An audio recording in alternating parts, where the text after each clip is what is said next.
Dinas Perdagangan Perindustrian dan Energi Sumber Daya Mineral, Disperindak, Sinjai gelar pasar murah, Senin, 30 Desember 2024.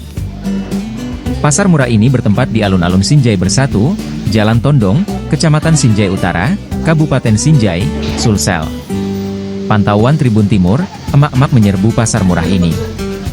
Mereka berbelanja bahan pokok yang harganya lebih rendah dari harga pasar. Kegiatan ini dimulai pukul 8 WITA. Warga pun rela antre untuk mendapat sembako murah ini. Ya, jadi terima kasih.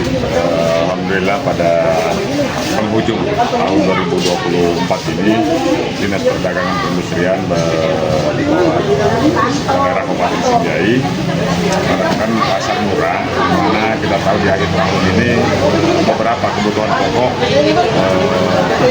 menjadi andil inflasi yang sangat tinggi, seperti bahan pokok seperti cabai, telur ini agak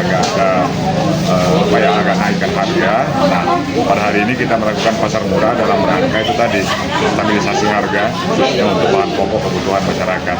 Nah, di sini kalau di pasar kita masih bisa mendapatkan harga 45.000. Nah, di pasar murah ini kita pedagang membandrol dengan harga 30 sampai 35.000 seperti itu. Nah, kemudian juga kita libatkan Alfamidi untuk memenuhi kebutuhan bahan pokok yang lain, ya, yang premium. Kemudian juga ada Bulog untuk memenuhi kebutuhan untuk beras dan juga pedagang telur yang ada dari pasar. Jadi selisih berapa harga?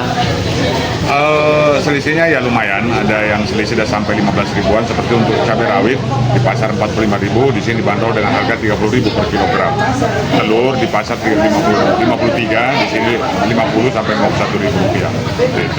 Harapannya Pak Kadis? Ya, harapan kami sebenarnya ini dalam menstabilkan aja harga, supaya mudah-mudahan harga ini dengan adanya pasar murah kita bisa